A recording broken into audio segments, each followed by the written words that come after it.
Bene, allora penso che possiamo iniziare. E buonasera a tutti, buonasera a tutte.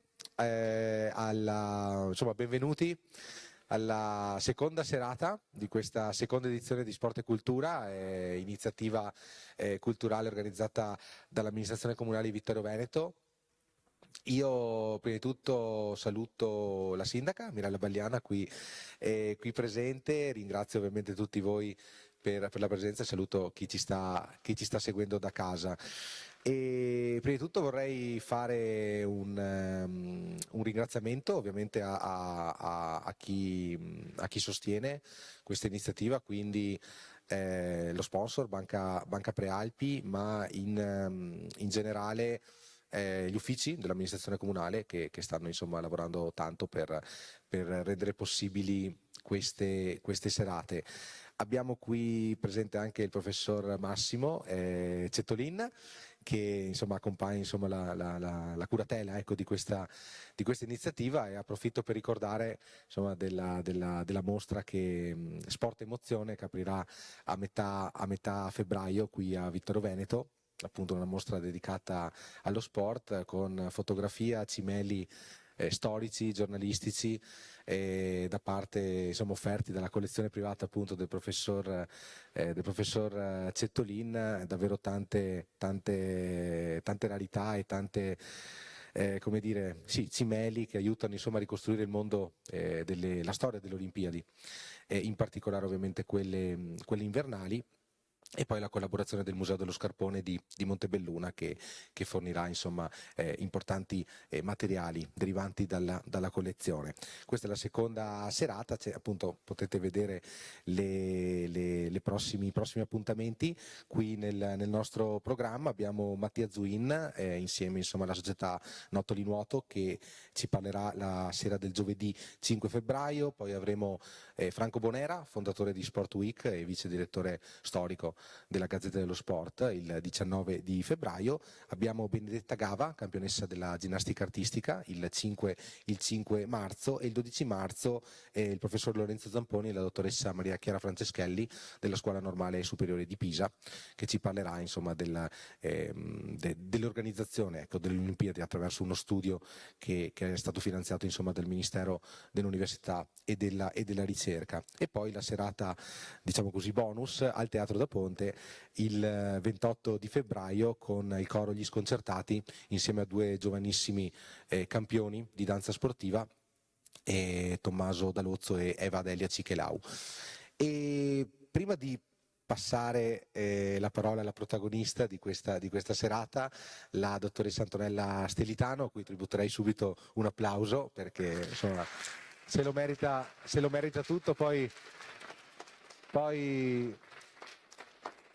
la presenteremo con maggior dovizia, e avevo piacere di dare la parola al delegato provinciale CONI Mario Sanson. Prego per un saluto.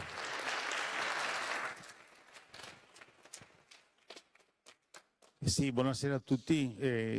Comincerei per dire finalmente in che senso? Nel senso che non so, si ricorda che il sindaco e anche l'assessore quest'estate qui, quando c'è stato la scherma, quell'evento così, e noi come presidenti provinciali del CONI, delegati veramente, ecco, cominciavamo già a avere le notizie delle fiaccole, di dove giravano, di qua e di là, no? E mi ricordo il particolare appunto che dissi: guardate che anche il 25 gennaio passerà per Vittorio. La prima cosa che ha fatto il sindaco ha chiamato subito lui. Della serie, già quella volta si cominciava a pensare cosa poter fare a corollario di quello che era il passaggio della fiaccola. Questo è avvenuto anche, diremo, e appunto per fare questo bisognava anche organizzare e vedere, perché non se ne parlava molto ancora in luglio di queste Olimpiadi, e dunque bisognava un po' diremo così propagandare, ma allo stesso tempo far capire, portare questa atmosfera di Olimpiade che stava arrivando.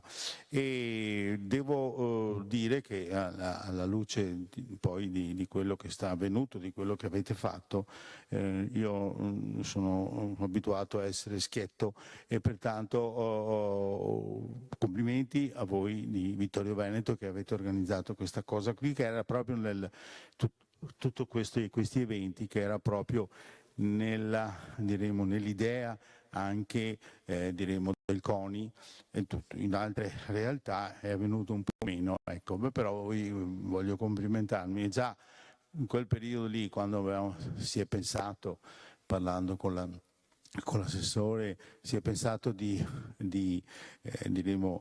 portare un libro, anche sì, fra le varie cose, ma anche di portare un libro. Chiaramente sì, ne abbiamo parlato subito.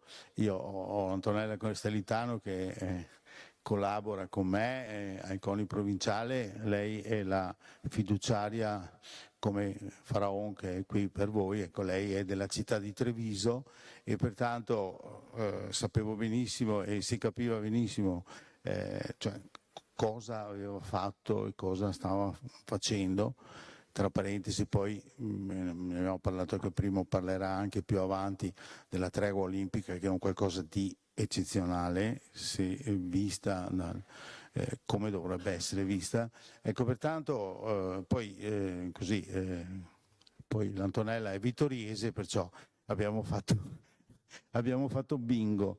Ecco, nel frattempo, non sta a me a dirlo, ma però l'avete notato, questo suo libro sta avendo un successo enorme in giro per l'Italia, da tutte le parti, è veramente andata anche in Rai, in televisione, sì, ma poi anche durante tutto il percorso della Fiaccola è stato propagandato, anche perché, ve ne parlerà lei, Le donne di Cortina 1956 è stato qualcosa di veramente nuovo, un qualcosa di originale, io lo chiamo anche così.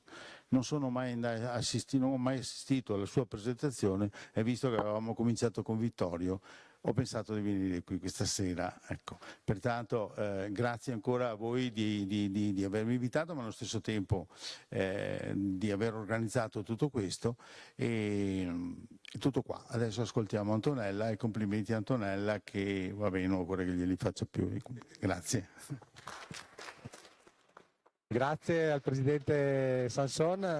Tra l'altro sì, Antonella Stellitano sarà a Vittorio Veneto nuovamente, appunto con questo volume sulla tregua olimpica il 15 febbraio, perché anche c'è un'altra iniziativa legata a sport e cultura che si chiama Colazioni Letterarie, è una rassegna, diciamo così, ricorrente di presentazione di libri che organizziamo come amministrazione a Villa Croze.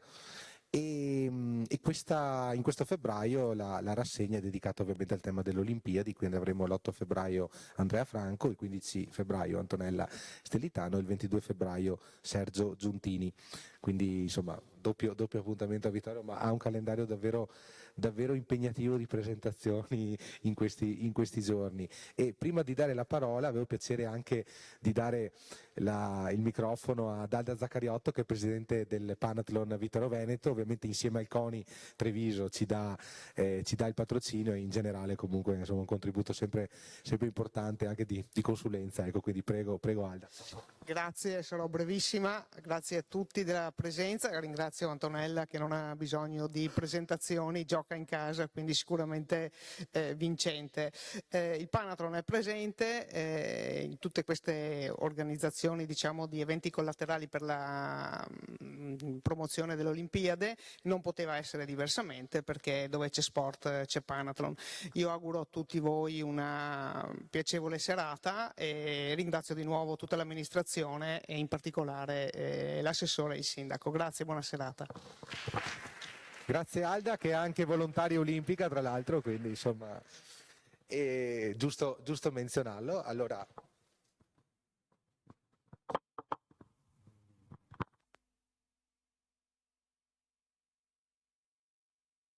una brevissima presentazione della coautrice di questo volume, sì. e insieme ad Adriana Balzarini. Allora, Antonella Stelitano è membro della Società Italiana di Storia dello Sport, dell'Accademia Olimpica Nazionale Italiana e del Consiglio Nazionale del Comitato Italiano Fair Play. Autrice di diversi volumi con i quali ha vinto il premio Bancarella Sport nel 2021, il premio nazionale per la storiografia sportiva Alighiero Manacorda nel 2016, per 3 volte premiata al concorso nazionale letterario del CONI nella sezione saggistica. Le pubblicazioni più recenti, Nazioni Unite e lo sport dall'utopia della tregua olimpica all'Agenda 2030, quello che presenterà poi a Villa Croze, una lama infallibile del 2020, le Olimpiadi all'ONU, le Nazioni Unite e lo sport dall'embargo all'olimpismo del 2012, Olimpiadi e politica, il CIO nel sistema delle relazioni internazionali del 2008 e poi, insomma, visto che mi ha chiesto di essere breve, salto tutte le altre, ma non è colpa mia se hai scritto così tanto. Ovviamente da menzionare il fatto che Antonella Stelitano è stella di bronzo al merito sportivo del CONI e cavaliere della Repubblica, quindi cavaliere Antonella Stelitano. Prego, diciamo così, the floor is yours, come dicono in Inghilterra. A te la parola. Grazie.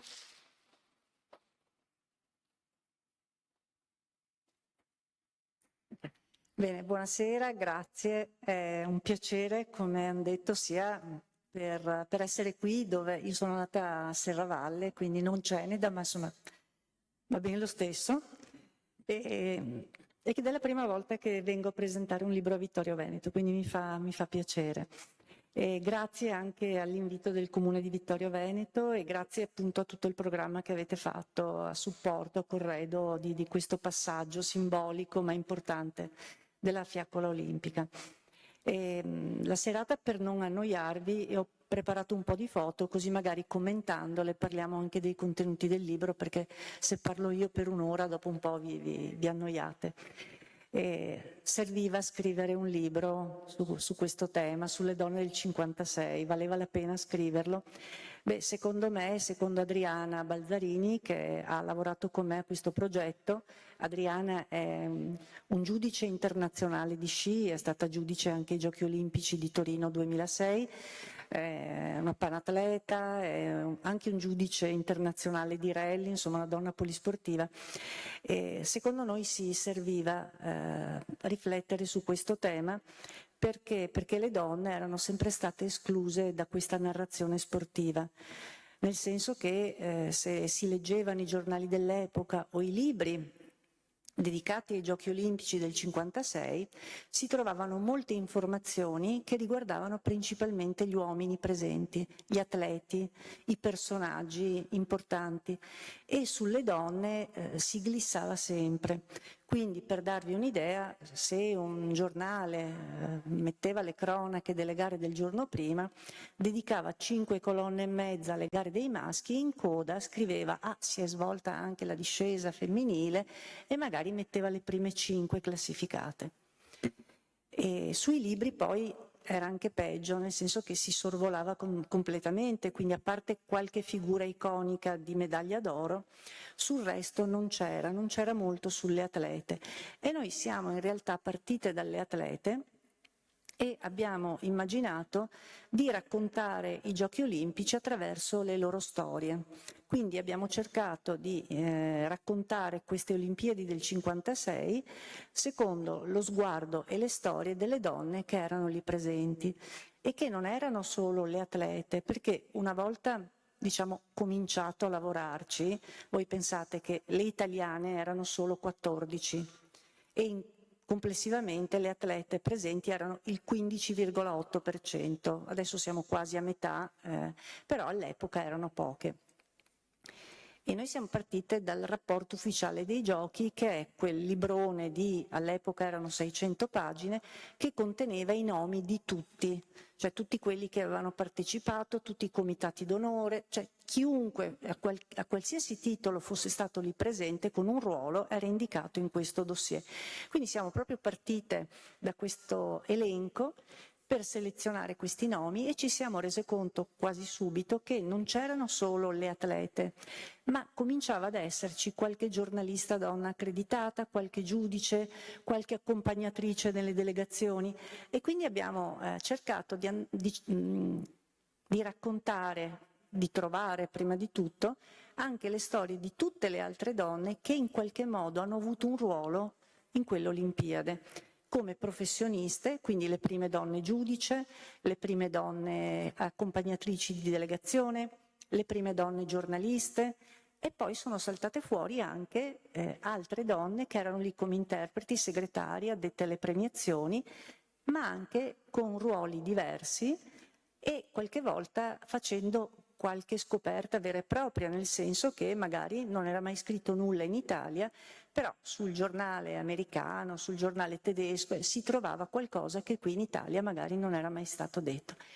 E la frase che usiamo sempre per spiegare come si fa a lavorare su questo tema è come fare un puzzle cercando i pezzi nelle scatole degli altri puzzle. Perché? Perché quando non c'è niente devi andare ad aprire tutti i cassetti e vedere se trovi, e mettendo insieme tutti questi pezzetti ti auguri di riuscire a completare una storia, che non è sempre possibile, però siamo riusciti insomma a raccoglierne qualche decina se non centinaio in questo libro.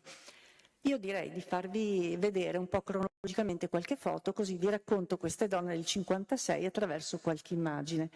E partiamo cronologicamente da questa. Allora, la prima donna che vedete a sinistra con il cappellino nero si chiama Marisa Bonacossa. Adesso non so quanti di voi abbiano sentito questo cognome. Famiglia Bonacossa, tanto per dirvene una, era la proprietaria della Gazzetta dello Sport. Allora, la signora Marisa era la moglie del primo a destra, che era il presidente del CONI. Allora, che ruolo ha questa signora?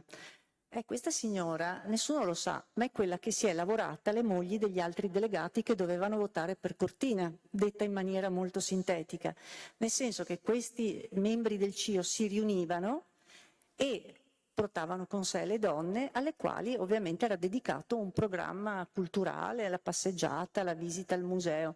E ovviamente quando c'erano queste riunioni e quando Cortina avanza questa candidatura, la signora Bonacossa, che con il marito era anche campionessa italiana di pattinaggio sul ghiaccio, quindi erano due sportivi, si intratteneva con le mogli degli altri membri del CIO e gli raccontava quanto bella fosse Cortina, quanto fosse importante che i giochi fossero celebrati a Cortina, quanto fosse bella l'Italia, quanto fosse significativo, quanto fosse bella quella montagna. Insomma, alla fine, alla fine insomma, questi giochi sono arrivati a Cortina e si dice che il suo fosse un ruolo di soft diplomacy, insomma non da poco, tanto che poi il marito muore, non arriva ai Giochi Olimpici, muore 2 anni prima.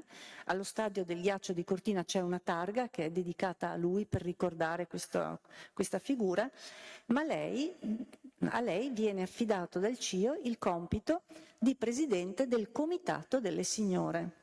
Quindi alle Olimpiadi di Cortina questa signora, che già le conosceva tutte, si occupa delle signore, concerti, mostre, gite, shopping, quello che poteva esserci 70 anni fa.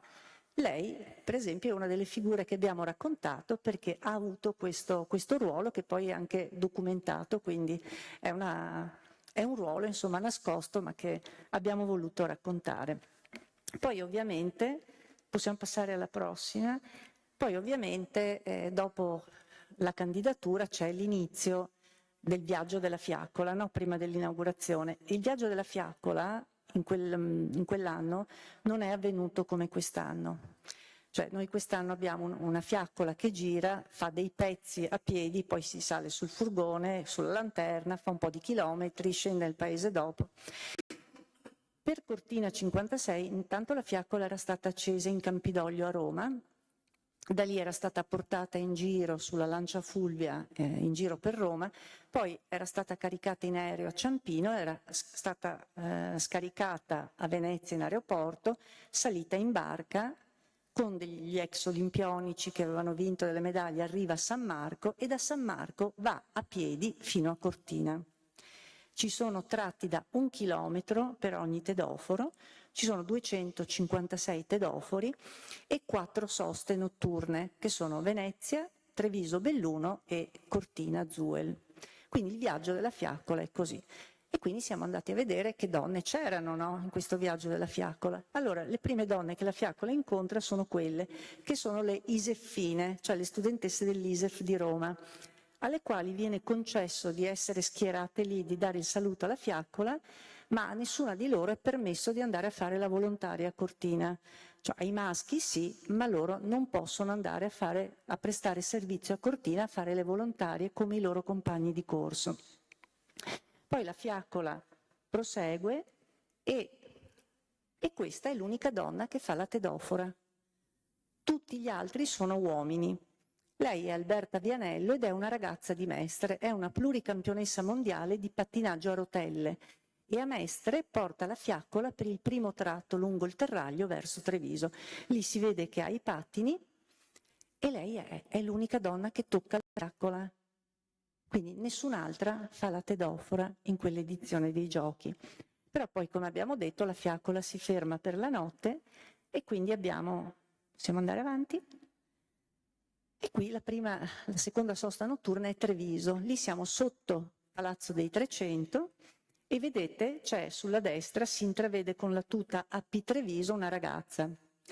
Quella è Lilla Rigatti, che all'epoca giocava a pallacanestro.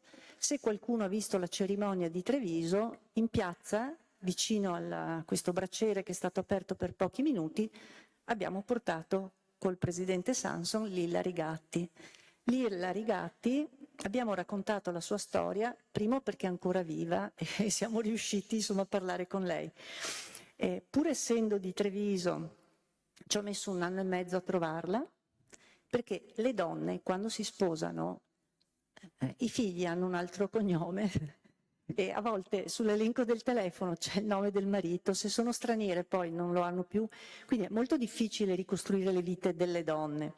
E in questo caso avevo una lista di ragazze perché la fiaccola arriva, si accende il braciere rimane per tutta la notte e ci sono turni di 4 ore fatte da vari atleti. C'erano anche 8 ragazze, pattinaggio, pallacanestro, UOEI, Unione Operai Escursionisti Italiani, che a Treviso è ultracentenaria, e ovviamente poi c'era anche lo Sci Club Treviso.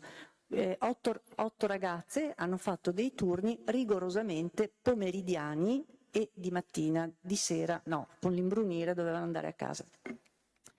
E la Lilla fa 2 turni, uno alle 18:30 quando arriva la fiaccola e uno la mattina dopo prima che la fiaccola riparta. Ecco, quella signora, giusto per dirvi, l'ho trovata solo perché prima ho corrotto un'amica che lavora nella direzione di una casa di riposo, gli ho dato tutti i nomi e gli ho chiesto di verificare se ce n'era qualcuna ricoverata. E insomma ce n'erano 2 ancora vive, una che purtroppo non era in grado di rilasciare interviste e la Lilla. La Lilla è diventata una giocatrice di pallacanestro di Serie A, è stata per 83 anni socia del CAI e ha il brevetto di pilota di aerei e l'ho trovata perché si è presentata a Sport in Piazza dicendo alla Federsci, perché il presidente della Federsci era una mia amica che mi stava aiutando, se qualcuno voleva un paio di sci e di scarponi nuovi, perché il medico si era permesso dopo il 3° infarto di proibirle di sciare. E quindi questa presidente della fisica, che sapeva che la stavo cercando, mi ha chiamata. 2 anni fa è stata anche operata di anca e per riprendersi come fisioterapia ha fatto il cammino di Santiago di Compostela. E questa è la nostra guardiana che aveva questa storia un po' particolare. Poi, se vediamo, ecco, queste sono alcune foto per farvi vedere com'era stato il passaggio all'epoca della fiaccola. E poi passiamo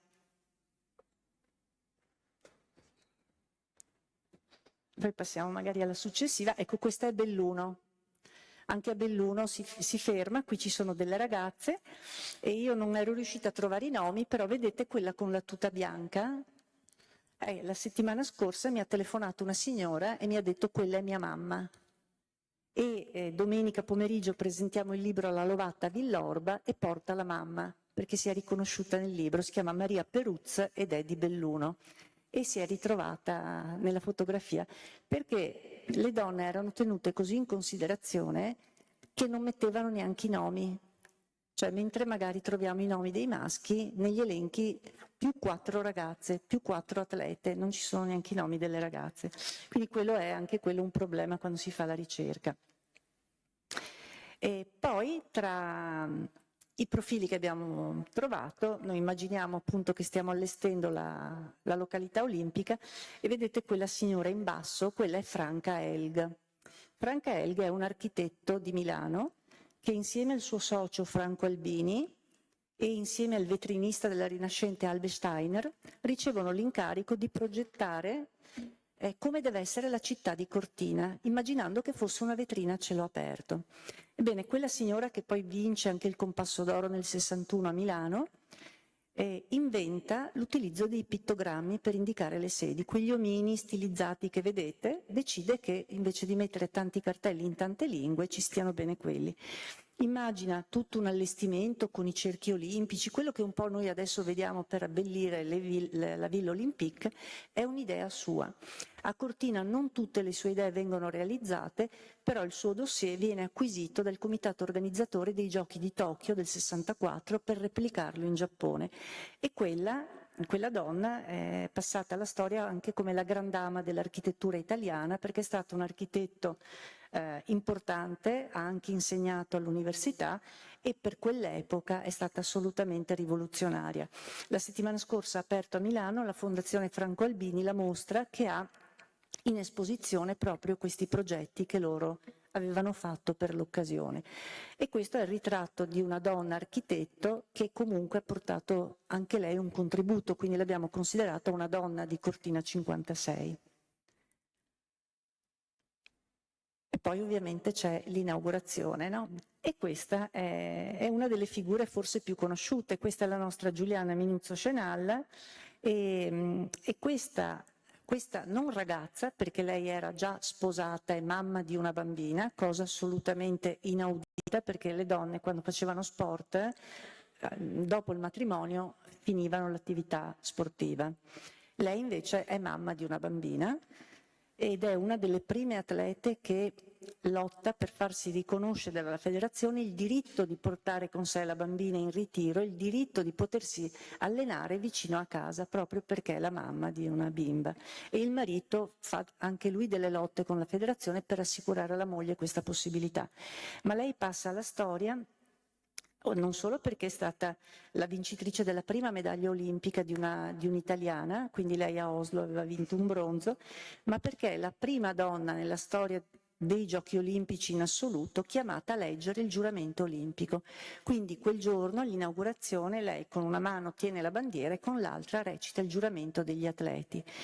E la stampa, per darvi l'idea di come erano considerate le donne, invece di dire la nostra campionessa, la prima donna a vincere una medaglia, ha avuto questo onore, questo grandissimo privilegio, la stampa dice la nostra piccola e minuta Giuliana Minuzzo Scenalla con voce tremante, con una manina infreddolita, tiene la bandiera e pensa alla sua bambina che ha lasciato a casa.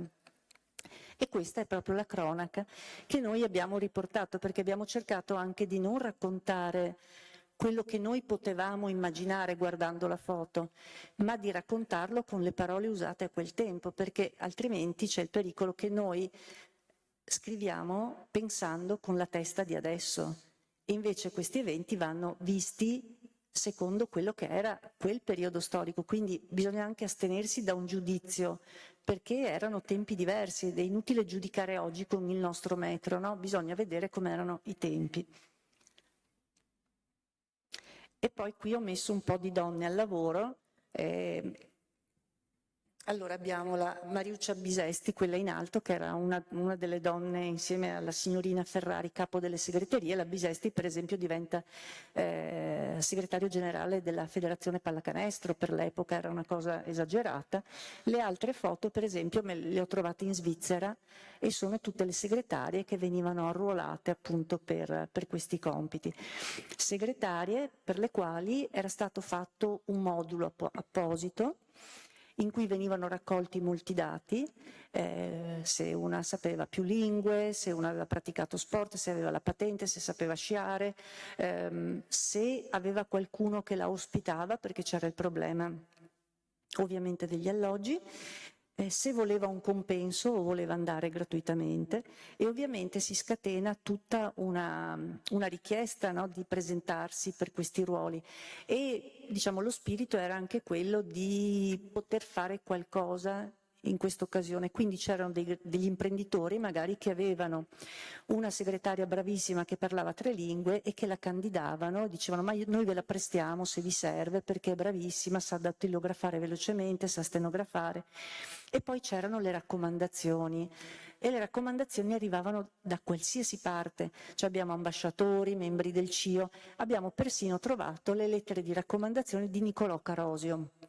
Magari chi ha una certa età sa di chi parliamo, e quindi questo giornalista famoso che raccomandava a una signorina che lui conosceva bene. E la cosa bella, sapete cos'è? Sono le risposte, perché abbiamo trovato anche le risposte, del segretario generale Fabian, che diceva: guardi, non c'è problema, mi mandi questa candidata, noi le faremo un colloquio, le faremo fare una prova di dattilografia e stenografia, e solo se è veramente brava la prendiamo, perché sa, non possiamo rischiare di fare brutte figure davanti al mondo. Quindi c'era quest'idea che bisognasse fare le cose bene, cioè che potevamo usare qualsiasi strategia di arruolamento, andava bene tutto, ma purché dall'altra parte ci fosse questa professionalità. E questa è una cosa che ci aveva colpito molto in fase di raccolta dei dati. Ecco, poi qui ci sono le prime giornaliste, e quella che vedete sotto, Giovanna Mariotti, è l'unica italiana. E il papà era il direttore della rivista Cortina, che ha festeggiato 90 anni pochi giorni fa, e che era un po' l'organo ufficiale di quei Giochi Olimpici, perché il CONI aveva chiesto alla rivista Cortina di fare dei numeri speciali anche prima delle Olimpiadi, proprio per far conoscere questa città. Poi quella che vedete, Colette Muret, è una svizzera che diventa capo della cronaca giudiziaria della Gazette de Lausanne.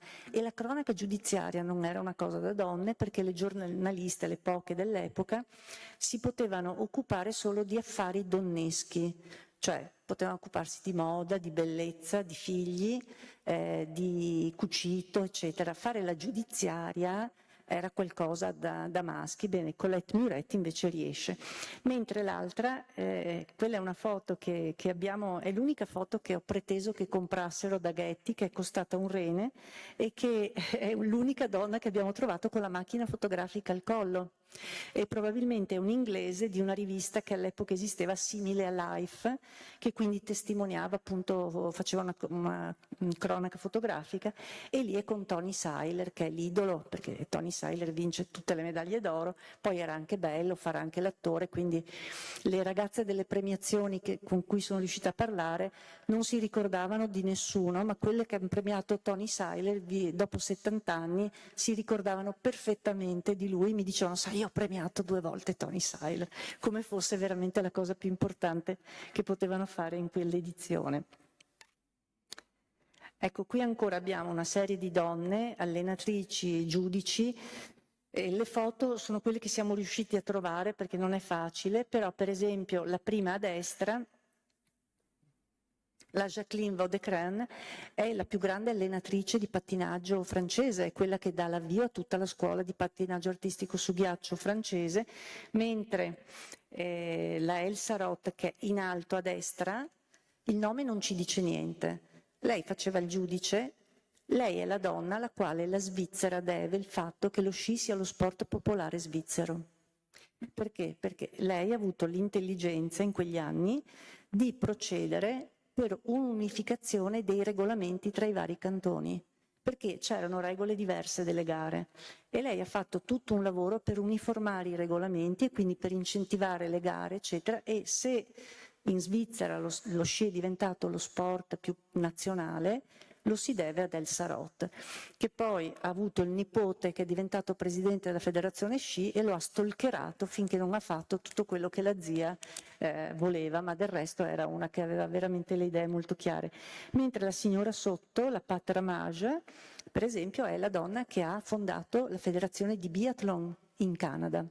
Quindi queste donne che erano lì a Cortina poi hanno fatto delle cose grandissime nella loro vita, e la Pat Ramage era così brava nel fare il suo lavoro che quando andavano a fare i primi ritiri lei era la presidente della federazione, però faceva anche la cuoca, perché faceva tutte e due le cose, no? Tutto quello che c'era da fare, si arrangiava, faceva persino la cuoca. Mentre l'altra signora, la Niskin, per esempio, che era una norvegese, ha fatto una tournée mondiale, intanto ha lavorato moltissimo per far inserire lo sci di fondo nel programma olimpico, perché lo sci di fondo non era, cioè dal 52, ma dopo che è stato inserito lei si è fatta una domanda intelligente, ha detto sì vabbè, ma adesso bisogna che lo pratichino per portare le atlete, e ha fatto un tour mondiale per andare a convincere tutte le federazioni a fare arruolamento, a insegnare lo sci di fondo, perché ha detto altrimenti io questa battaglia l'ho fatta per chi? Quindi ecco, tutte loro sono presenti a Cortina come giudice, come accompagnatore, però poi sono, diciamo, all'inizio di una carriera che poi porta a cambiamenti importanti nella storia dello sport. Queste sono le ragazze che vi dicevo prima, avete da una parte le addette alle premiazioni, erano tutte ragazze di famiglie note a Cortina, la Cedelli, Sior Paes, tutte le diciamo, figlie di albergatori principalmente, perché sapevano un po' le lingue straniere. E per loro era stato fatto un costume che non era, mi hanno spiegato che non era quello originale di Cortina, però l'avevano fatto molto bene, arrivava da Milano. E loro facevano le addette alle premiazioni, erano 8 ragazze, mentre le altre erano le divise ufficiali delle accompagnatrici, perché ogni delegazione che arrivava in treno aveva una persona che le prendeva in carico e stava con loro in albergo, le accompagnava dappertutto. Se nella squadra c'era una donna, per forza ci doveva essere un accompagnatore maschio, ma anche un'accompagnatrice, e quella era la divisa che avevano scelto per queste ragazze. E questa invece è una storia che, pensate adesso, pensatela 70 anni fa. Allora vedete quella copertina di Sport Illustrated? Ecco, quella era la Lindsey Vonn di quegli anni.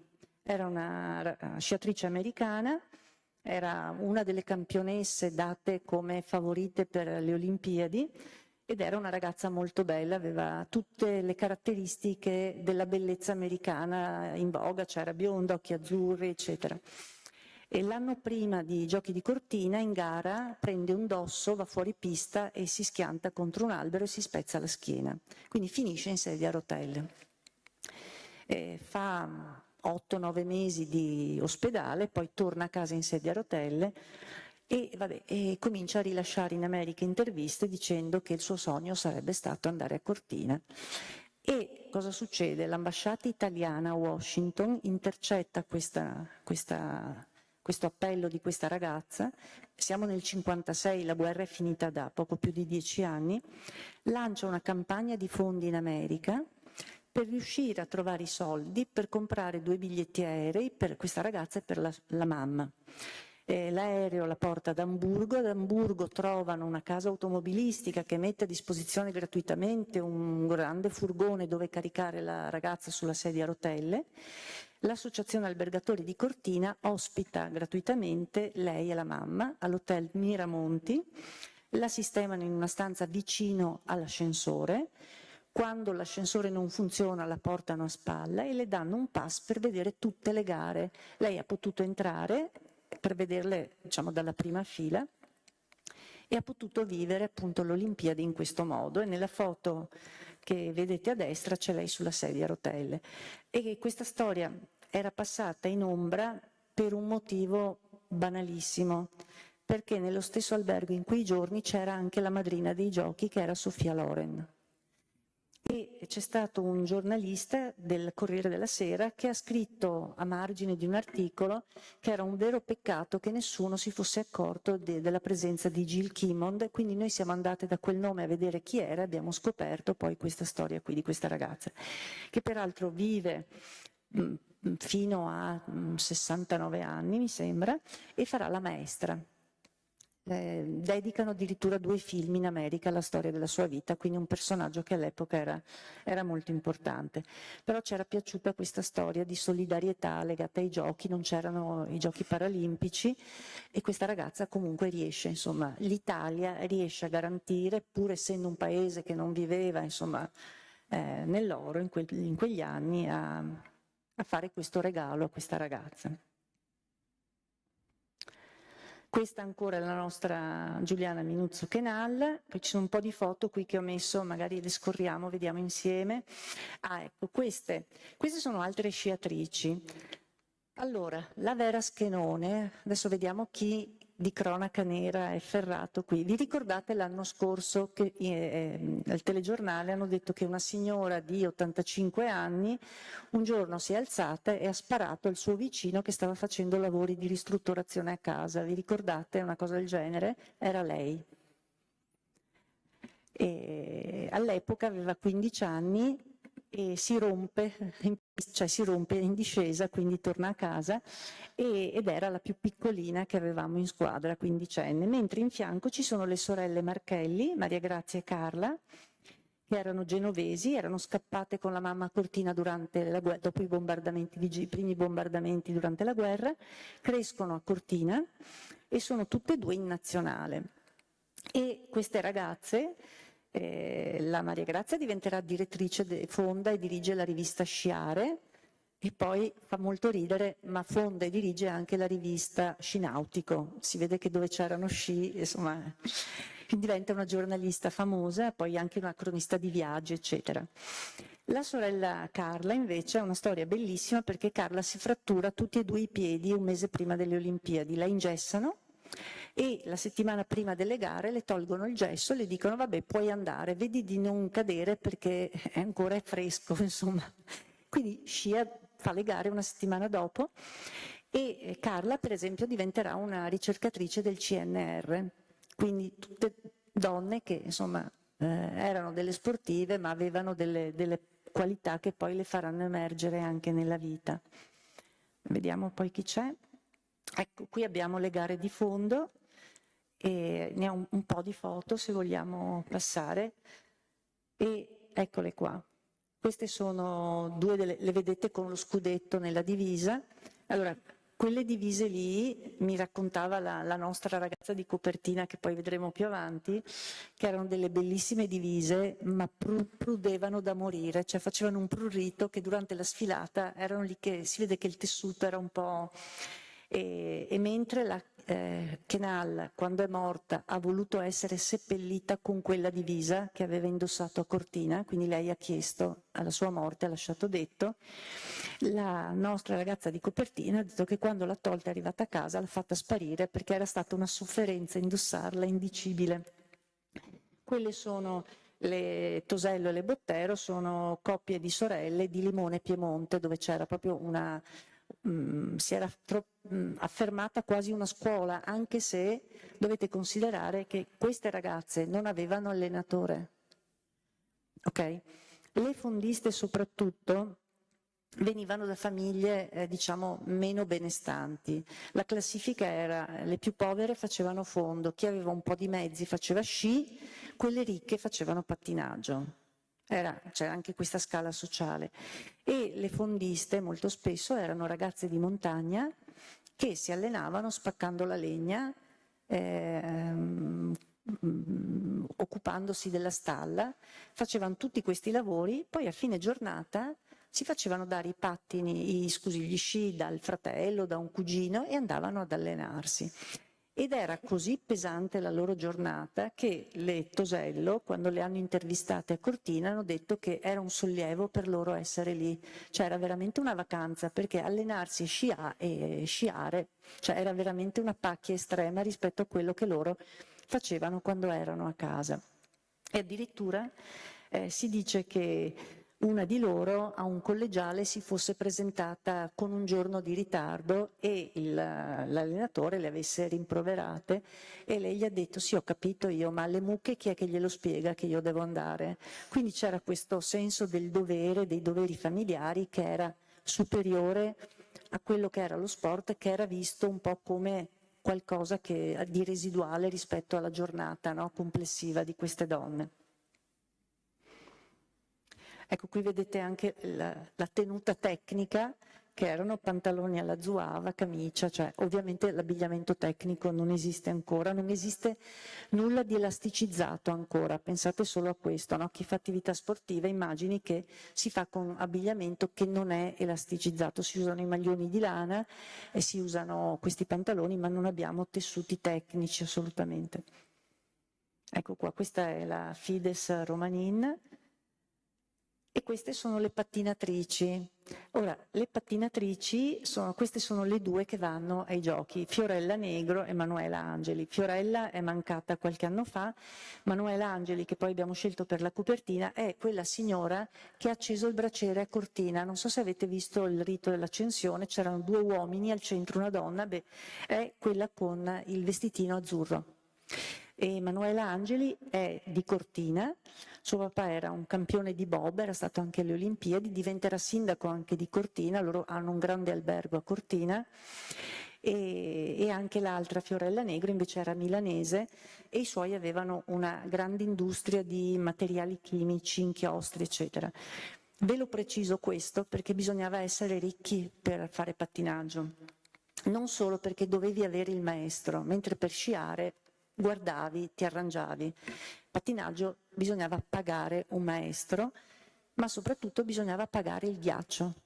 Quindi finché fa freddo a Cortina Manuela si allenava sul lago di Misurina o in altri spazi dove adesso per esempio allagavano i campi da tennis degli alberghi, per dire, e si pattinava. Però d'estate il papà doveva mandarla in Inghilterra, mandarla in Svizzera, in Francia, e affittavano qualsiasi superficie. Mi diceva la figlia di Fiorella Negro che una volta suo padre ha affittato una discoteca, cioè una sala da ballo, perché ballavano sul ghiaccio, no? Solo che la discoteca era aperta di sera e lei si allenava la mattina.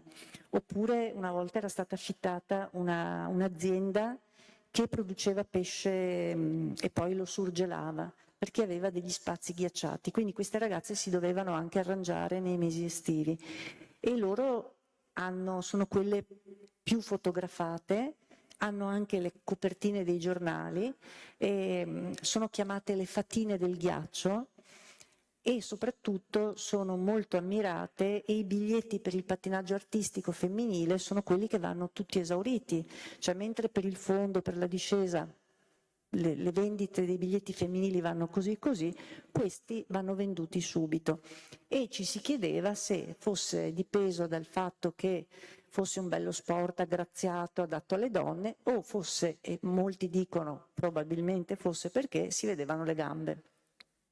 Pensate che negli anni 60 c'è la censura sulle gambe delle Kessler e quindi immaginate nel 56 cosa voleva essere poter vedere queste ragazze col gonnellino. Era così diffusa questa idea che i giornali di solito avevano come diciamo finale nelle loro cronache che riguardavano queste ragazze il motto che ragazza con i pattini, matrimonio assicurato, cioè era proprio un binomio che andava di pari passo.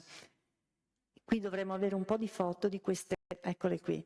Quella che è a destra è Manuela sul lago di Misurina, che si allena lì a 15 anni, e l'altra è Fiorella Negro all'Ice Ring di Londra, perché Fiorella riesce a fare un record particolare di una combinazione di salti, insomma, che è la prima che riesce a farlo all'Ice Ring di Londra, per cui le avevano dedicato anche diciamo, delle copertine particolari. E poi Fiorella Negro era una ragazza bellissima che i genitori tenevano proprio super controllata, perché era stata corteggiata dall'Aga Khan, da Mike Bongiorno, cioè come la perdevano di vista arrivavano le flotte di ammiratori e quindi la mamma la seguiva costantemente a tutte le gare, non la mollava mai e diceva che l'unica gara che aveva fatto bene era stata quella in cui la mamma era assente, perché l'Aga Khan le aveva mandato in camera un regalo. Voi pensate ai regali che si facevano alle ragazze, gli aveva regalato uno di quelle, come possiamo dire, kit da cucito in legno, sapete quelli di legno che si aprono? pieno di cioccolatini. Quindi il regalo di corteggiamento era il kit di cucito pieno di cioccolatini, e la mamma era golosissima, si era scofanata non si sa quanti cioccolatini, e quindi aveva mal di pancia e non era potuta andare alla gara, e la Fiorella diceva: la miglior gara della mia vita senza mia mamma in mezzo ai piedi. E la Manuela, che dormiva in camera insieme, mi diceva il mese scorso che eravamo insieme: guarda Antonella, io avevo 15 anni, dormire con questa vecchia ogni sera, ha detto, io ho questo pensiero fisso, perché poi c'erano anche queste cose, no? La mamma seguiva la ragazza che non poteva essere lasciata da sola, cioè loro avevano 15-16 anni. Beh, questa è una cartolina che Cortina dedica proprio alla Manuela. Ecco, e quella è la mamma di cui vi parlavo, e vedete i giornali che foto mettono. Lei sta facendo i gomitoli, lei fa un'attività femminile, e i giornali dicono: ma che brava che è. Non è come le altre scapestrate che pensano è la mamma, la segue e lei legge, cuce, fa la calza, cioè questa era un plus della campionessa. E questa invece, e qui non abbiamo una foto da giovane, questa è la Ingeborg Wordle, che è stata la prima donna speaker. Lei faceva la speaker sia del trampolino, sia poi lo sarà di bob, farà la speaker per più di 50 anni e ha una storia bellissima, perché lei viene allevata dal nonno, che è un militare, che la incoraggia a fare qualsiasi sport. Quindi lei in pratica impara le regole di tutti gli sport, perché il nonno le fa fare qualsiasi attività, maschile o femminile, il nonno la sprona. Ma non solo, ma la manda anche in giro, cioè la manda in Francia a fare l'alpinista, quindi magari la piazza in una famiglia del posto, sta lì l'estate, impara il francese e impara a scalare. Poi la manda in Svizzera a sciare, impara il tedesco e impara a sciare. Poi la manda da un'altra parte e lei vuole andare alle Olimpiadi, però caspita, nasce negli anni sbagliati perché c'è la guerra. E poi nella sua specialità voleva andare nel fondo, non c'era, quindi è proprio sfortunata. Però era cocciuta e quindi si presenta a Garmisch si presenta al comitato organizzatore, cioè voi pensate, no, se una cosa del genere si può fare adesso, e gli dice: bene, io vorrei partecipare alle Olimpiadi, cosa posso fare? Questi la guardano un po' così e le dicono: ma lei quante lingue parla? 5. Ma sa l'italiano? No. Fa: guardi, siccome i giochi forse nel 40 li diamo all'Italia, se lei impara l'italiano è meglio. Allora lei cosa fa? Va a Perugia, sta un anno come ragazza alla pari, impara l'italiano, poi torna a casa, si sposa, ha dei figli, e dopo la guerra, siccome sa molte lingue, gli americani in Germania hanno bisogno di chi traduce per loro, e i tedeschi che stavano ricostruendo hanno bisogno che quando si vanno a prendere i materiali con i camion e gli americani ti fermano ai posti di blocco, bisogna spiegargli dove vai, cosa fai, eccetera. E quindi lei comincia a lavorare perché sa più lingue per questo. E a un certo punto, siccome abita a Garmisch, quella è Garmisch, è la pista di trampolino, un giorno lo speaker americano, perché avere uno speaker era una cosa che avevano gli americani ancora quegli anni, si ammala.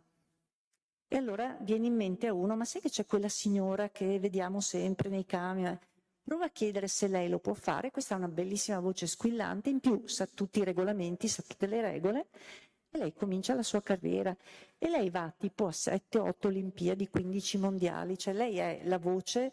Pensate che a Monaco 72 il governo tedesco, siccome è già avanti con gli anni, la sposta con l'elicottero pur di farle fare la speaker. E quindi abbiamo trovato anche la sua storia. Poi non abbiamo una foto da giovane, ma lei muore a 98 anni, questa foto è stata fatta poco prima, insomma. Queste sono le ragazze che vincono nello sci, e sono la Coillard e la Reichardt. La Coillard è francese, la Reichardt è della Val d'Oeuz, e quando vince la Reichardt il giornale titola: vince la gara la contadinella della Val d'Oeuz, e nell'articolo aggiunge: il papà sognava di vederla mungere le mucche con la medaglia d'oro al collo. E questa è la cronaca, così è spiegata la gara della medaglia d'oro dei Giochi Olimpici. Queste sono le ragazze finlandesi del fondo. E questi invece, questa vi racconto un aneddoto, questi sono le svizzeri. Questa è la nazionale svizzera e tutte le foto della nazionale svizzera che vedete, la Svizzera è la nazione che vince più medaglie, perché vince 2 medaglie nello sci, 2 medaglie d'oro. E questa foto, il particolare, l'aneddoto di questa foto è: guardate i piedi, vedete che hanno degli scarponcini tutti uguali? Quelli sono i belly boot. L'azienda Belly Boot esiste ancora e quelle foto me le ha date l'azienda, perché per trovare delle foto che non avessero pubblicato altri, e soprattutto delle foto di donne, a un certo punto io ho scritto a tutte le aziende, ovviamente mandato delle mail a tutte le aziende che esistevano ancora e che in qualche modo avevamo intercettato da qualche parte una scritta, qualcosa. E la Belly Boot aveva mandato un fotografo a Cortina per fotografare i piedi, le scarpe che indossavano le sue ragazze. E quindi noi abbiamo una serie di fotografie, ce ne sono poi anche delle altre. Questa è la vincitrice del fondo, poi ci sono anche le altre foto dove vedete gli scarponcini, sono foto che ci ha mandato l'azienda, che ovviamente non erano mai state poi pubblicate. Queste sono invece le russe, dalla Kozyreva che c'era prima, quella che abbiamo visto. Ecco, questa è la dominatrice del fondo, per esempio queste foto delle russe me le ha mandate suo figlio e le abbiamo trovate attraverso un docente di storia della letteratura russa che è appassionato di sci e che mentre faceva il dottorato a Mosca ha conosciuto il figlio e quindi abbiamo avuto insomma la fortuna che l'ha contattato e ci ha mandato delle foto fatte dal papà, perché anche il papà era lì nella squadra olimpica e quindi le russe che vedrete sono proprio foto che arrivano. Questa era tutta la nazionale italiana fotografata, 14 ragazze in tutto e sono tutte lì, comprese le riserve. Qui ci sono alcune foto che vediamo insomma di com'era il clima, com'erano le partenze anche no? Delle gare. Anche queste sono sciatrici, mi pare, queste sono non mi ricordo, sono finlandesi, poi mi pare che ci siano le svizzere e poi vediamo. Ecco, queste sono le russe, queste sono gli atleti della Russia e anche queste sono le ragazze che vincono l'oro nel fondo. La Russia era la prima volta che si presentava ai giochi dopo la guerra ed era stata collocata in un albergo al Passo Tre Croci, cioè un po' separata perché non volevano che ci fossero molti contatti con le altre squadre. Però durante la cerimonia di apertura i russi sfilavano davanti agli italiani. L'Italia come paese ospitante era l'ultimo e prima c'era l'URSS. E mi dicevano le ragazze di allora, che sono ancora vive, che hanno cercato in tutti i modi di riuscire a parlarci.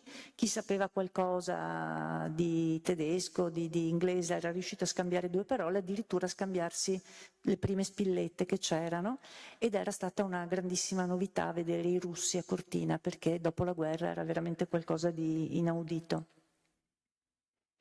E queste sono sempre le foto appunto che ci sono arrivate da Mosca, che abbiamo utilizzato nel libro. Queste sono ancora questa è la gara del fondo che poi loro riescono a dominare. Questi sono i belly boot, sono foto messe in posa, fatte proprio sono negli archivi dell'azienda Belly Boot in Svizzera.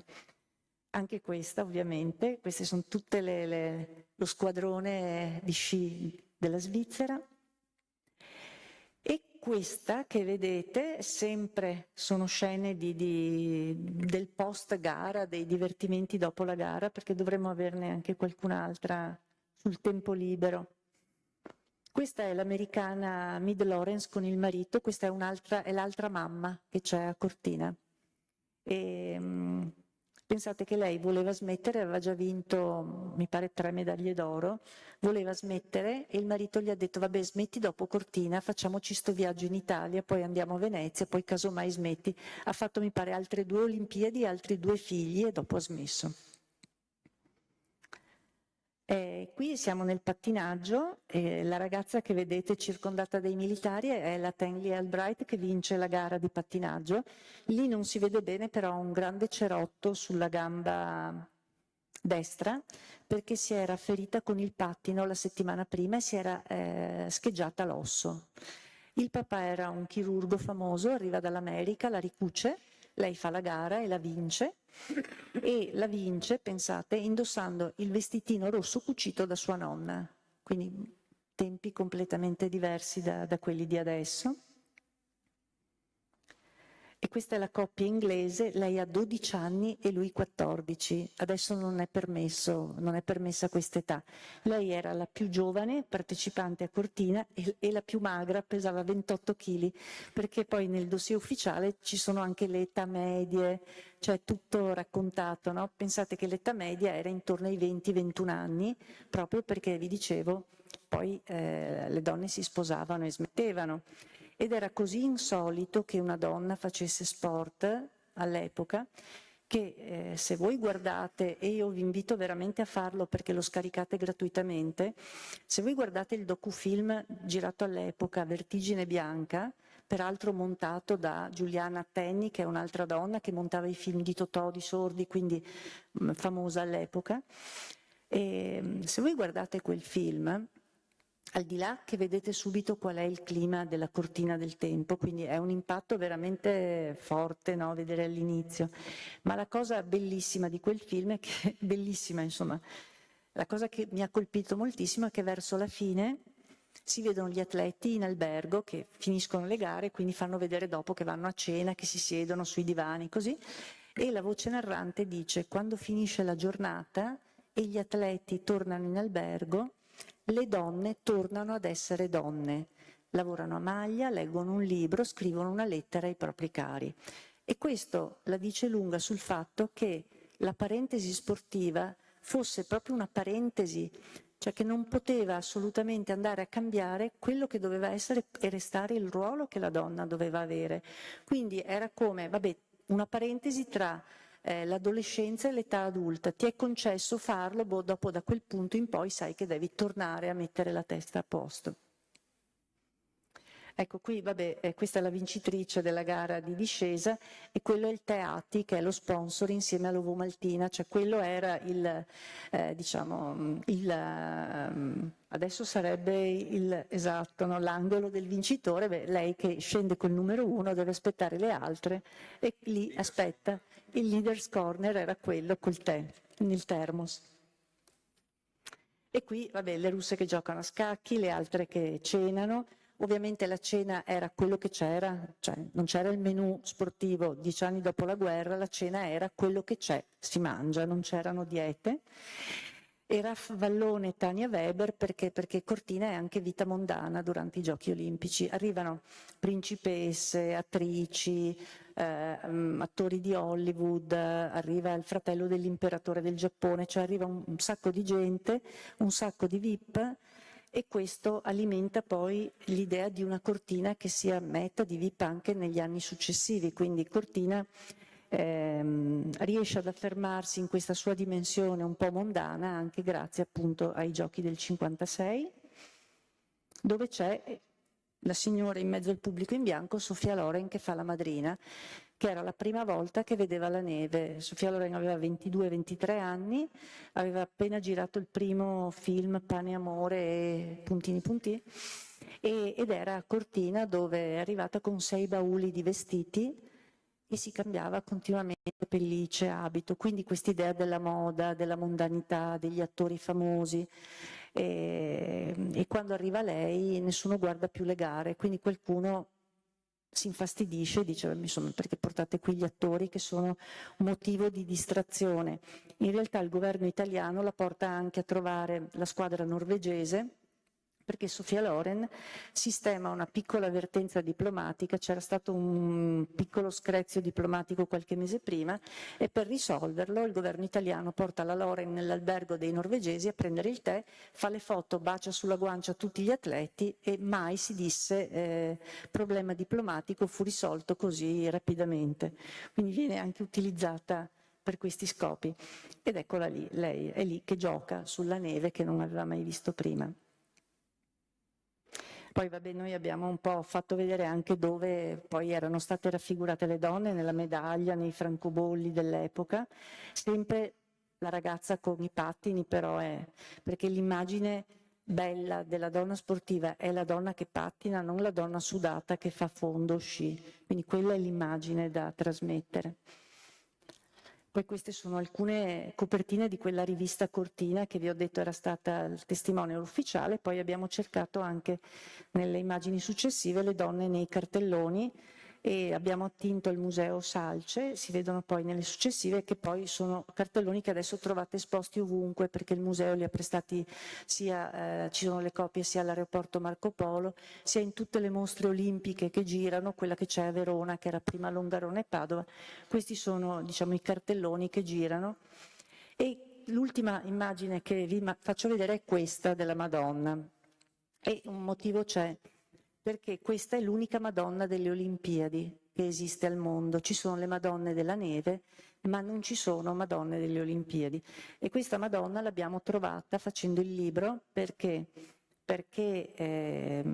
il giornale Il Gazzettino aveva scritto che la fiaccola, passando da Montebelluna per andare a Feltre Belluno, si era fermata a Fener davanti all'altare della Madonna delle Olimpiadi. E io l'ho cercata un sacco, ho fatto la strada un sacco di volte per vedere dov'era questa Madonna e non si trovava. Poi chiedevo in diocesi a Treviso e non si trovava. Chiedevo in diocesi a Belluno e nessuno sapeva niente. E questa cosa è andata avanti per 2 anni, dopodiché ho detto pazienza, citeremo che c'è sta Madonna ma non sappiamo dove sia. E 15 giorni fa un amico, un signore di Montebelluna che conosco, che avrà 75 anni adesso, no di più, verso gli 80, mi dice, sai, io mi ricordo quando è passata la fiaccola, mio papà ero piccolo, mi ha portato. E gli faccio, ma non è che per caso ti ricordi della... E allora mi fa, perché sai, io l'ho cercata a Treviso, Belluno, fa, no, tanto fa, hai sbagliato, è diocesi di Padova. E lui sa che diocesi di Padova, guardate il buon senso a volte, no? Com'è che si fanno le scoperte? Perché la mia compagna di scuola non l'ha cresimata il vescovo di Treviso come me, l'aveva cresimata un altro vescovo, quindi lui sapeva che era diocesi perché aveva memorizzato. Ma soprattutto mi ha detto, guarda che quella è la strada vecchia, cioè la Madonna l'hanno spostata quando hanno fatto la strada nuova. Quindi abbiamo sguinzagliato un corrispondente del Gazzettino che è andato a cercare nel libro che tutti i preti hanno dove segnano tutti gli eventi. Sapete che i parroci una volta segnavano temporale, carestia, malattia delle viti, eccetera. E quindi in questo libro del 56 lui ha lasciato scritto che effettivamente quando è passata la fiaccola si è fermata davanti all'altare e il prete, insieme a tutti i paesani, ha benedetto la fiaccola e ha detto da questo momento la Madonna, che era il capitello della Madonna delle Grazie, è la Madonna delle Olimpiadi. E la cosa strana, la coincidenza particolare è che noi siamo riusciti dopo 3 anni a capire dov'era questa Madonna il giorno esatto che la fiaccola è passata davanti ed è stata benedetta. E quindi è uscito domenica scorsa, perché la cosa è lentissima, c'è uscita questa pagina sul Gazzettino, ma poi siamo state assalite dalle interviste di tutte le riviste mariane del mondo, cioè tutte le riviste Ave Maria, la Madonna, eccetera. Siamo partiti in quarta e quindi ci hanno intervistato in tutte le lingue del mondo, abbiamo dovuto mandare la foto di questa Madonna e la pagina d'archivio praticamente in giro per il mondo. Però abbiamo inserito anche lei tra le donne delle Olimpiadi del 56 e questa mi sembra che sia l'ultima immagine che avevo scelto di farvi vedere questa sera.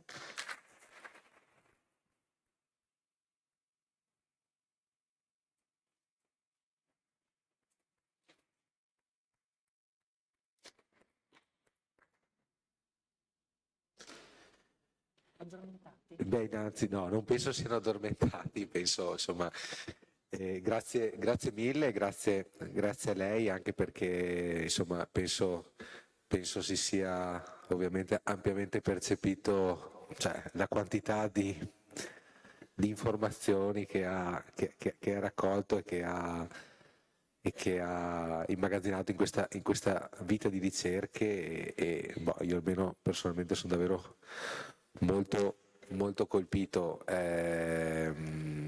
Fa piacere anche, come dire, vedere secondo me l'attenzione e diciamo così quanto quanto della nostra storia, della nostra società è possibile come dire, ricostruire ed è possibile riflettervi grazie allo sport come fenomeno sociale, insomma, oltre che come pratica agonistica in senso stretto, perché penso che, visto che si parlava di genere, credo che insomma tante cose le ha già dette chiaramente. Mi ha fatto particolarmente, insomma, impressione, come dire, quella frase che ha citato, insomma, le donne che ritornano finalmente ad essere donne di nuovo, no? Dopo la parentesi sportiva. Quindi cioè, vuol dire un incasellamento davvero forzato. Penso adesso probabilmente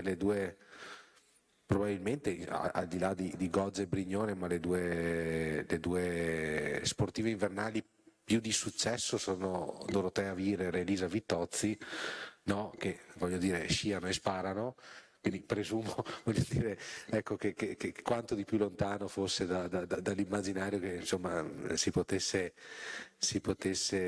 avere, insomma, della pratica sportiva femminile in quegli anni, insomma. Quindi ecco, dai, qualcosa è andato avanti. Io chiedo al pubblico se ci sono delle domande per la nostra ospite, se qualcuno ha piacere. Li abbiamo storditi già. Ma io rompo il ghiaccio a proposito e volevo chiederle, c'è stata un'edizione dei Giochi Olimpici che ha, diciamo così, fatto scattare in particolare, diciamo così, l'attenzione anche mediatica, ma in generale un avanzamento netto, diciamo così, della centralità delle discipline femminili all'interno delle Olimpiadi invernali, oppure, voglio dire, c'è stato un processo più graduale? No, è stato un processo graduale, perché qui c'erano solo 3 discipline: sci di fondo e pattinaggio. Poi man mano si è incrementato il numero di gare e poi si è anche allargata la pratica sportiva, no? Quindi per i giochi invernali è stato anche una cosa più lenta. Per i giochi estivi è stata un pochino più veloce, perché ci sono più sport, quindi più facile. E lì, per esempio, un punto di svolta, a parte che fino agli anni 80 siamo sempre su percentuali basse, il 20-30%, no? Poi dagli anni 90 si aumentano. Però, per esempio, una cosa che è stata fondamentale è stata imporre che nella squadra olimpica ci fossero delle donne. Cioè, una squadra olimpica solo di uomini non può esistere. E questo è stato un punto importante, quindi dal 2012 qualsiasi squadra voglia partecipare, qualsiasi comitato olimpico nazionale deve mettere delle donne, il che può sembrare banale, ma se pensiamo a molti paesi dove alle donne non è permesso uscire di casa da sole, non è permesso vestirsi normalmente, bisogna coprirsi, questa è stata una cosa che ha cambiato profondamente e ha imposto tutto quel dibattito sul dress code, quindi sull'abbigliamento che devono indossare, per esempio, le atlete musulmane, coprendo i polsi, coprendo le caviglie, coprendo la testa. Però al tempo stesso ha imposto una presenza, e quindi anche se magari è stata nel tiro, nel dressage, cioè in attività dove si è vestite, quindi non nel nuoto e nella ginnastica artistica, per intenderci, comunque il fatto di vederle lì da parte delle altre donne è veramente una cosa potente, perché anche in questi tempi, questa di Cortina sapete che è la prima edizione che si vede in televisione, quindi anche vedere che una donna è capace di fare quella cosa non è scontato. È come vedere la Cristoforetti che va sulla Luna, no? Dici però, caspita, cioè, hai visto che per l'epoca era come vedere la Cristoforetti che andava sulla Luna, cioè è la stessa cosa. Il poter vedere e vedere che sono capaci di farlo è stata una cosa incredibile, tanto che dopo la seconda, per esempio, medaglia d'oro della Svizzera, c'è un giornalista che scrive: sono molto brave le nostre donne, sono veramente brave, ma sono così brave che forse il governo svizzero dovrebbe decidere di dargli finalmente il voto, perché le svizzere non votavano ancora nel 56 E c'è un giornalista che lo scrive e dice: ma sono così brave, bisognerebbe dargli il diritto di voto. Quindi, come ha detto giustamente, lo sport è una lente attraverso la quale guardare la società del tempo, è uno specchio, ma al tempo stesso, anche se queste donne non stavano facendo una battaglia per l'emancipazione, loro volevano solo pattinare e sciare, come i loro fratelli, i loro cugini, ma non si rendevano conto che attraverso questa attività innescavano un cambiamento. E quindi anche quelle che erano lì per fare delle cose banali, il semplice fatto di essere lì, che le vedessero, che potessero essere di esempio per altre, ha innescato il cambiamento. Grazie mille. Domanda dal pubblico? Oppure salutiamo allora. Ha una domanda la sindaca.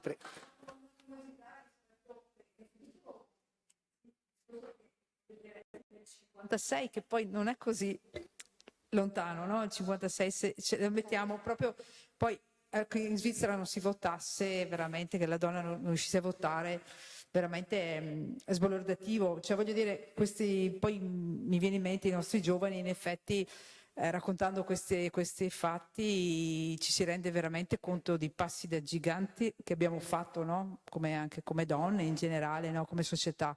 E quindi bene il libro, e bene che aiuta anche a riflettere tutti noi, insomma, su quello che è stato portato avanti. Mi incuriosiva invece quanto tempo ti do del tu, hai impiegato, quanta ricerca hai fatto, e avevi magari già, sì, immagino, materiale, quindi volevo capire quanto ci hai messo e quanto ci hai lavorato su questo. Ecco, grazie. Allora, il libro l'abbiamo cominciato 3 anni fa, da zero. E direi che 3 anni sono serviti più di 2 anni solo per trovare il materiale, poi per scriverlo e tutte le fasi diciamo che il confezionamento, bozze eccetera, abbiamo cominciato a gennaio dell'anno scorso ed è uscito a ottobre. Però abbiamo, diciamo, impiegato più di 2 anni a cercare, perché la difficoltà è trovare il materiale. E d'altro canto, se tu non riesci a salvare quel poco materiale che è nel cassetto di qualcuno, il ritaglio di giornale, la testimonianza orale, perché purtroppo 2 delle persone che abbiamo intervistato sono morte nel frattempo, no? Se tu non salvi queste informazioni che sono labili e non metti insieme la storia, poi quella storia, se non la racconti, non è mai esistita. E quindi l'idea era di riuscire a metterle insieme.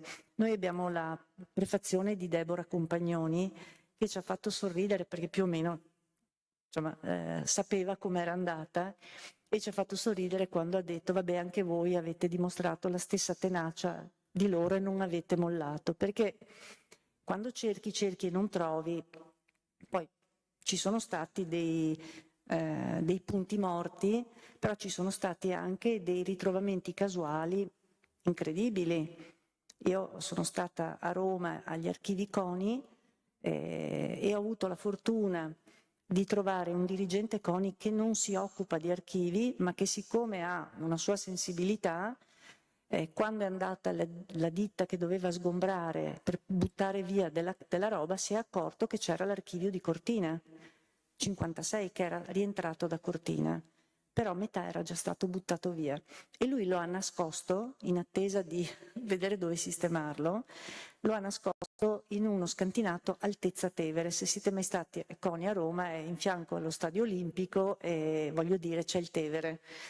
E ci ha portato sotto un piano, 2 piani, 3 piani, spostato delle tavole in fondo al corridoio, spostato una scrivania, un po' di sedie buttate, un armadio di quelli di metallo che pendeva pericolosamente, e lui ha tirato fuori un faldone con la scritta donne e mi ha consegnato, e col cellulare, perché eravamo ho fatto le foto di tutto e ho trovato tutto il dossier, quello sulle segretarie, dove a chiedere di fare la segretaria c'era una signora di Centa di Paluzza, che probabilmente era parente, C'era la Carla Marchelli, che era un'atleta olimpica, c'era la prima pilota, la signora quella che è morta poco tempo fa, un mese fa, la prima pilota di linea che faceva peraltro anche Cortina Venezia, anche lei si era candidata. C'erano le annotazioni troppo vecchia, brutta, vedere foto, cioè tutti i criteri di scelta anche, no? Però ecco, quel dossier per esempio è saltato fuori ed era preziosissimo per il nostro libro, quindi più tempo per cercare che per scrivere.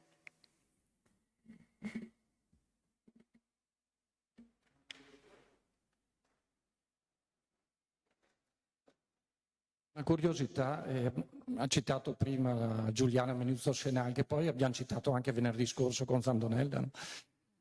Visto il pensiero dell'epoca, lei è la prima che legge il giuramento, quindi la prima nella storia dei Giochi Olimpici e anche quelli estivi. Cioè la scelta come è arrivata? Cioè si sa come è arrivata questa scelta? Perché è una scelta forte, voglio dire, no? Per l'epoca. Allora, si narra, ma non è sicuro, che dovesse essere Zeno Colò a leggere il giuramento. Però Zeno Colò era stato squalificato per professionismo, che poi per professionismo aveva, diciamo, dato il suo nome a uno scarpone, mi pare, un marchio di scarponi. E Zeno Colò farà il tedoforo, ma gli impediscono di arrivare dentro lo stadio perché è squalificato. Quindi si dice che l'idea iniziale fosse Zeno Colò. Poi nel momento in cui decade, la sciatrice più importante che l'Italia aveva era lei, perché aveva vinto una medaglia, e quindi hanno scelto lei. Si dice però, quindi. Però intanto lei è passata alla storia, ma 4 anni prima la Fides Romanin era stata portabandiera ad Oslo e aveva, mi pare, 17 anni, e l'avevano scelta perché era alta 1,81 m, la più alta di tutte, era veramente un colosso di ragazza, e gli avevano detto: tieni, vai dritta, e vai sempre dritta, e aveva fatto la portabandiera, la Miranda Cicognani ai giochi estivi, quindi c'era stata un'apertura verso appunto delle donne da parte dell'Italia. Però ecco, lei passa comunque alla storia per essere stata la prima in assoluto in tutta la storia dei Giochi Olimpici, e questo è uno dei tanti primati che ha Cortina 56, perché Cortina 56 introduce elementi di novità, programma culturale ad esempio, Cortina 56, la televisione è Cortina 56, l'addobbo della Ville Olympique è Cortina 56, cioè ci sono tante cose nuove a Cortina, e la Giuliana lega il suo nome proprio. Poi ripeto, come vi ho detto, era stata una cosa così importante per lei che ha voluto essere poi, quando è morta, seppellita con la divisa che aveva indossato quel giorno.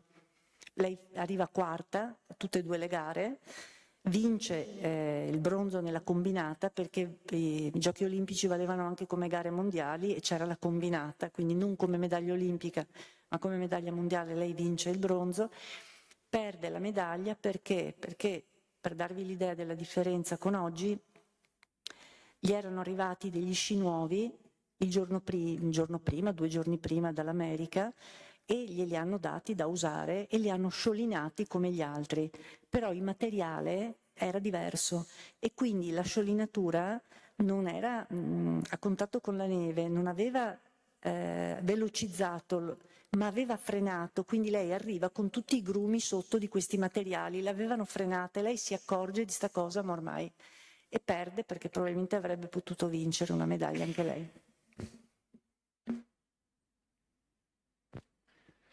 Bene, grazie ancora, grazie davvero, penso insomma. No. Appassionante, io appunto ora lascio, ovviamente abbiamo i volumi di Antonella Stilitano e Adriana Balzarini, Le donne di Cortina 1956, con prefazioni di Deborah Compagnone, editore Minerva. Abbiamo il banchetto allestito dalla Libreria Il Viale, che ringraziamo, e ringraziamo Antonella Stilitano, e ci diamo appuntamento il 5 di febbraio per l'incontro con Mattia Zuin, un nuotatore che ci parlerà di scuola e sport e di come ovviamente conciliare le due pratiche. Grazie ancora e buona serata a tutti.